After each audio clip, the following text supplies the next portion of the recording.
नमस्कार दोस्तों, जैसा कि आप सबको पता होगा कि 2027 में यूपी का चुनाव है और यूपी की सरकार ने शिक्षा मित्रों और अनुदेशक को अपनी तरफ झुकाने के लिए अपना तुरुप का इक्का फेंक दिया है। दोस्तों, शिक्षा मित्र और अनुदेशक दोनों का वेतन बढ़ा दिया गया है।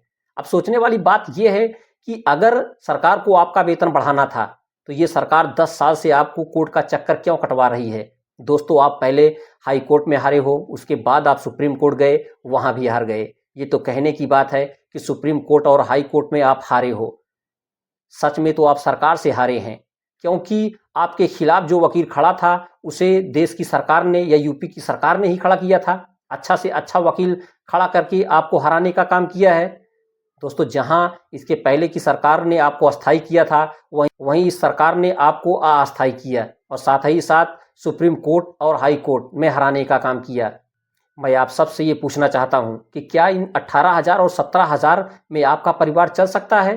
जब आपने ज्वाइन किया था तो उस वक्त पेट्रोल और डीजल की कीमत क्या थी, सोने की कीमत क्या थी। दोस्तों, यदि आपको घर से कुछ दूर जाना होगा नौकरी करने के लिए तो आप पेट्रोल का यूज करेंगे। उस वक्त 50-60 वाला पेट्रोल आज 100 रुपये मिल रहा है। आपके घर में बच्चे होंगे। दोस्तों, उस वक्त जहां सोना 30 से 32,000 के बीच था और चांदी 50 से 60,000 के बीच थी, वहीं आज आप देख सकते हो कि सोने की कीमत आसमान छू रही है। 1.5 लाख में सोना है और 2.5 लाख में चांदी है। दोस्तों, क्या इन 18,000 रुपये में आप अपना परिवार पाल सकते हैं? अपने बच्चों की शादी ठीक ठाक तरीके से कर सकते हैं? नहीं कर सकते। आप बाहर भी जाते तो 18,000 रुपये से ज़्यादा आपको मिलता। आपने 20 साल इस नौकरी में गंवा दिया। अब आपकी जब उम्र खत्म होने को है तो सरकार ने 8,000 रुपये बढ़ा करके आप पर एहसान लाद दिया और साथ ही साथ अपनी ओर झुकाने का काम किया। साथ ही साथ मैं सरकार से भी पूछना चाहता हूं कि करीब 4 से 5 साल गुजर गए हैं, टीईटी की कोई वैकेंसी नहीं आई है, कोई पेपर आज तक नहीं हुआ है और जो बच्चे करीब 10 साल से बीएड करके बैठे हैं उनके लिए कोई वैकेंसी क्यों नहीं आ रही है। क्या सरकार इन लोगों का भविष्य पूरी तरह से बर्बाद करना चाहती है? अगर वैकेंसी नहीं आनी है तो 10 साल से बीएड और बीटीसी के पाठ्यक्रम क्यों चल रहे हैं, सरकार इनको बंद क्यों नहीं करती। लाखों रुपए बच्चे खर्च करके बीएड या बीटीसी करते हैं, अंत में उनके हाथ मिलता क्या है। जो ओवर एज हो रहे हैं वो परदेश जाकर कमा भी तो नहीं सकते। सरकार उनके बारे में क्या सोच रही है? ना तो उनको रोजगार भत्ता ही मिल रहा है। और मैं सरकार से ये भी पूछना चाहता हूं कि प्रत्येक 5 वर्ष पर सरकारें बदल जाती हैं, चुनाव होता है।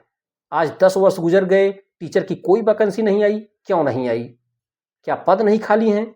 सरकार टाल मटोल क्यों करती है? इसका ठीक ठीक जवाब क्यों नहीं देती। और मैं बीएड धारकों से भी ये कहना चाहता हूं कि अब वक्त आया है कि आप रोड पर आइए और अपना अधिकार मांगने का प्रयास कीजिए। क्यों? क्योंकि आपने लाखों रुपए खर्च करके बीएड किया या बीटीसी किया और सरकार आज 10 साल से कोई वैकेंसी नहीं निकाल रही है। सरकार ये क्यों नहीं बताती कि रिक्तियां खाली नहीं हैं? अगर खाली नहीं है तो पाठ्यक्रम क्यों चलाए जा रहे हैं? क्यों बच्चे लाखों रुपए खर्च करके बीएड या बीटीसी कर रहे हैं? दोस्तों, अपने अधिकारों को मांगना सीखो। अगर नहीं मिलता तो छीनने का प्रयास कीजिए या सड़क पर आइए। दोस्तों, यदि मेरी बातों से सहमत हो तो लाइक कीजिएगा, चैनल को सब्सक्राइब कीजिएगा। आप सभी को thank you, Radhe Radhe and जय हिंद दोस्तों।